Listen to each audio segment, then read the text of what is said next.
अब जो टॉपिक है वो है पार्टनरशिप, जिसमें हम ये जानेंगे कि पार्टनरशिप होती क्या है, बनती कैसे है, पार्टनरशिप के क्या कैरेक्टरिस्टिक होते हैं। जैसा कि हम जानते हैं, एक सोल ट्रेडर अपने बिजनेस में बहुत लिमिटेड कैपिटल, मिनिमम रिस्क लेने की capacity, limited area, limited decision making capacity और भी कई लिमिटेशन में अपने बिजनेस को ऑपरेट करते हैं। कई बार ये लिमिटेशंस उन्हें वो सब अचीव नहीं करने देती जो वो एक्सपेक्ट करते हैं। उसके पीछे जो वजह है वो उनकी लिमिटेड कैपिटल होना, उनके डिसीजन न लेने के रीज़न होना या कोई और रीज़न होना। बट वे अपनी उन लिमिटेशंस को अगर ब्रेक करना चाहते हैं, मीन्स जहाँ सोल ट्रेडर अनसक्सेस होता है वहीं से पार्टनरशिप अराइज होती है। पार्टनरशिप जिसमें कम से कम 2 पर्सन, मैक्सिमम पार्टनरशिप एक्ट 1932 के अकॉर्डिंग 100%, जिसे Indian company act 2013 rule 10 maximum limit 50 member करता है।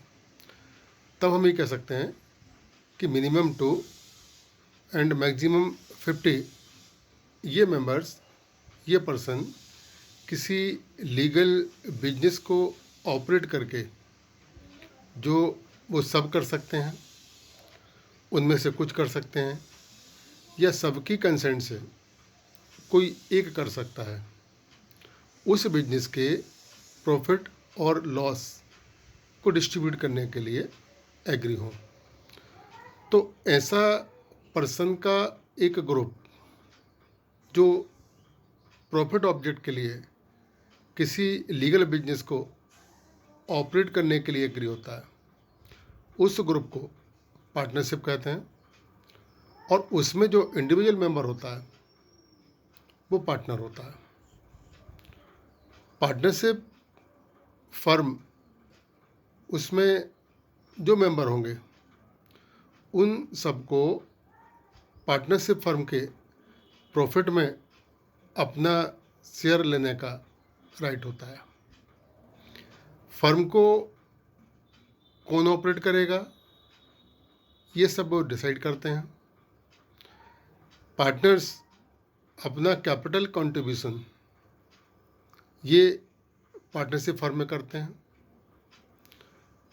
विदाउट कैपिटल भी कोई पर्सन अपनी किसी स्पेशल एबिलिटी के बेस पर पार्टनर हो सकता है। अदरवाइज पार्टनर कैपिटल कंट्रीब्यूट करते हैं और पार्टनर के कैपिटल से पार्टनर्स अपने एक बड़े ऑब्जेक्ट को, जिसमें बड़े लेवल पर बिजनेस ऑपरेट करके प्रॉफिट अर्न करना था, उसको पूरा करते हैं। एक क्वेश्चन यहाँ पर होता है कि पार्टनरशिप फर्म में पार्टनर कौन हो सकते हैं।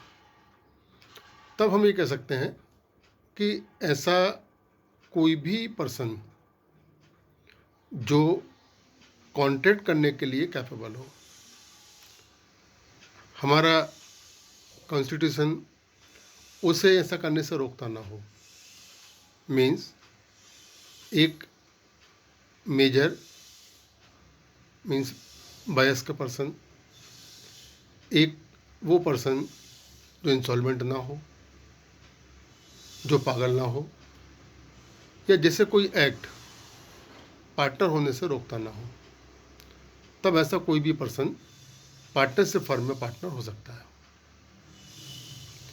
एक डाउट यहाँ पर बनता है, क्या एक माइनर भी पार्टनर हो सकता है? एक माइनर अदर पार्टनर के कंसेंट से पार्टनरशिप फर्म में पार्टनर हो सकता है, बट वो केवल फर्म के प्रॉफिट के लिए पार्टनर होगा, किसी भी लायबिलिटी से वो फ्री होगा। इसके प्रोविजन इंडियन कंपनी एक्ट में है। माइनर केवल प्रॉफिट के लिए पार्टनर होगा, अदर रिस्पॉन्सिबिलिटी लायबिलिटीज उसकी नहीं होगी। अब हम बात करते हैं एक पार्टनरशिप फर्म के कैरेक्टरिस्टिक क्या होते हैं। मैं कुछ पॉइंट्स की आपसे बात करूंगा। सबसे पहले यहाँ पर होता है number of member. Partnership firm में मिनिमम 2 और मैक्सिमम 50 ये मेंबर किसी भी लीगल बिजनेस को ऑपरेट करने के लिए पार्टनरशिप में मेंबर हो सकते हैं। सेकंड पॉइंट हो सकता है लीगल बिजनेस।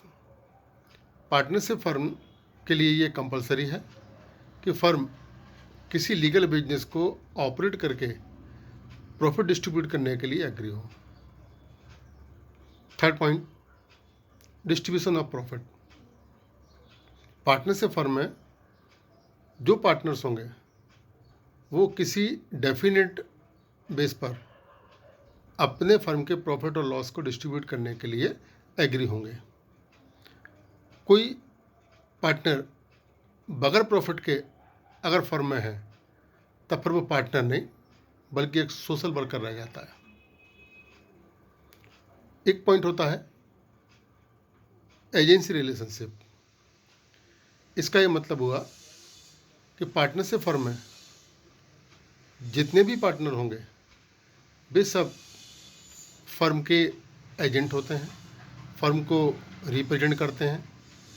उनके किसी भी एक्ट के लिए फर्म के अदर पार्टनर्स भी रिस्पॉन्सिबल होते हैं, वह फर्म को रिप्रेजेंट करता है। एक और कैरेक्टरिस्टिक होता है अनलिमिटेड लायबिलिटीज। पार्टनरशिप फर्म में हालांकि पार्टनर्स की अपनी डेफिनेट लायबिलिटीज होती हैं। अनलिमिटेड लायबिलिटीज का मतलब ये होता है कि इन केस अगर पार्टनरशिप फर्म में कोई लॉस है, उस लॉस को पार्टनर्स को कंपनसेट करना होता है। अगर कोई पार्टनर इसके लिए कैपेबल नहीं है तो उस कंडीशन में उसकी personal assets property partnership firm take over कर सकती है और उसके उस लॉस के शेयर को कंपनसेट करा सकती है। हम थोड़ी सी बात ये भी करें कि एक पार्टनरशिप फर्म में जब डिफरेंट पर्सन पार्टनर होते हैं तब एक क्वेश्चन यहाँ आता है कि क्या इन सब के बीच में फ्यूचर में कोई डिस्प्यूट नहीं होगा, कोई प्रॉब्लम अराइज नहीं होगी।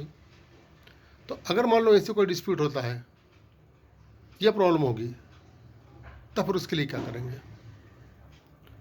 तो इन कंडीशंस में पार्टनर्स अपने लिए बिजनेस को स्मूथली ऑपरेट करने के लिए एक डीड प्रिपेयर करते हैं, means partnership deed. Partnership deed partners के बीच एक ऐसा एग्रीमेंट होता है जिसमें पार्टनर्स फ्यूचर में कोई डिस्प्यूट ना हो, अगर हो तो उसका सॉल्यूशन हो, बिजनेस स्मूथली ऑपरेट होता रहे। इस सब के लिए कुछ टर्म्स कंडीशंस ये डिसाइड करते हैं जो इसमें कंटेन करते हैं। पार्टनरशिप डीड प्रिपेयर करना कंपलसरी नहीं है, ये ऑप्शनल है। आप डीड रिटन और ओरल दोनों टाइप से डिसाइड कर सकते हैं, बट ये माना गया है कि पार्टनरशिप डीड होनी चाहिए और रिटर्न होनी चाहिए। डीड में जो भी कंटेंट्स हैं उन सब के बाद पार्टनर्स के साइन होने चाहिए, तभी माना जाता है कि पार्टनर्स इन सारे पॉइंट्स पर जो इसमें कंटेंट किए हैं उस पर एग्री हैं। फ्यूचर में किसी भी डिस्प्यूट में वो एग्रीमेंट बहुत पावरफुल रोल प्ले करता है। पार्टनरशिप डीड में जो कंटेंट होते हैं, जिन्हें हम रूल्स भी कह सकते हैं, वो दो टाइप के होते हैं, एक जनरल रूल, एक स्पेशल रूल्स। जैसे name and address of the firm, firm का नेम क्या होगा, फर्म कहाँ से ऑपरेट होगी, फर्म का ऑफिस कहाँ होगा। सेकंड है name and address of partner, जो पार्टनरशिप फर्म में पार्टनर्स हैं उनके नेम, उनके address. Third area of business, business किस एरिया में ऑपरेट होगा, किस लेवल पर होगा। फोर्थ हो सकता है distribution of profit and loss, partners अपने फर्म के प्रॉफिट को किस रेशो में डिस्ट्रीब्यूट करेंगे, कैसे डिस्ट्रीब्यूशन होगा, ये भी पहले से तय होता है। फिफ्थ हो सकता है पार्टनरशिप के अकाउंट्स। नेक्स्ट है audit of partnership firm account. Next हो सकता है condition of admission of a new partner, retirement of A partner, partnership firm का वाइंडिंग अप, और भी बहुत सारी बातें जो फ्यूचर में बिजनेस को, पार्टनरशिप फर्म को स्मूथली ऑपरेट करने में हेल्प कर सकते हैं। अगर पार्टनरशिप फर्म ने कोई पार्टनरशिप डीड प्रिपेयर नहीं की तो उन कंडीशंस में इंडियन पार्टनरशिप एक्ट 1932 इसके प्रोविजन अप्लाई होते हैं, जिसमें कुछ पॉइंट्स में डिस्कस करता हूँ। सबसे पहले पार्टनर्स को फर्म के प्रॉफिट और लॉस को इक्वल डिस्ट्रीब्यूट करना होगा। पार्टनर को फर्म से ड्राइंग्स के राइट्स नहीं होंगे, नेचुरल ड्राइंग्स नहीं होंगे, तब फिर इंटरेस्ट ऑन ड्राइंग्स भी नहीं होंगे। किसी भी पार्टनर ने कैपिटल कितनी भी लगाई होगी, उस कैपिटल का कोई एडिशनल इंटरेस्ट नहीं होगा। अगर कोई पार्टनर पार्टनरशिप फर्म को कोई लोन प्रोवाइड करता है तो लोन के अमाउंट का 6% per annum rate of interest ये फर्म पार्टनर को प्रोवाइड करेगी। सारे पार्टनर्स को फर्म के बिजनेस को ऑपरेट करने का राइट होगा। सारे पार्टनर्स बिजनेस के अकाउंट्स को चेक कर सकते हैं। इन शॉर्ट हम ये कह सकते हैं कि अगर पार्टनरशिप डीड प्रिपेयर की जाती है तब फिर पार्टनरशिप एक्ट 32 ये राइट्स देता है कि आप अपने प्रोविज़न खुद बनाकर बिजनेस और पार्टनरशिप फर्म को ऑपरेट करें, और अगर आपने नहीं बनाए तब फिर आप हमारे प्रोविज़न माने। तो एक्ट के एब्सेंस में, पार्टनरशिप डीड के एब्सेंस में इंडियन पार्टनरशिप एक्ट 1932 के प्रोविज़न ये अप्लाई होते हैं। ओके।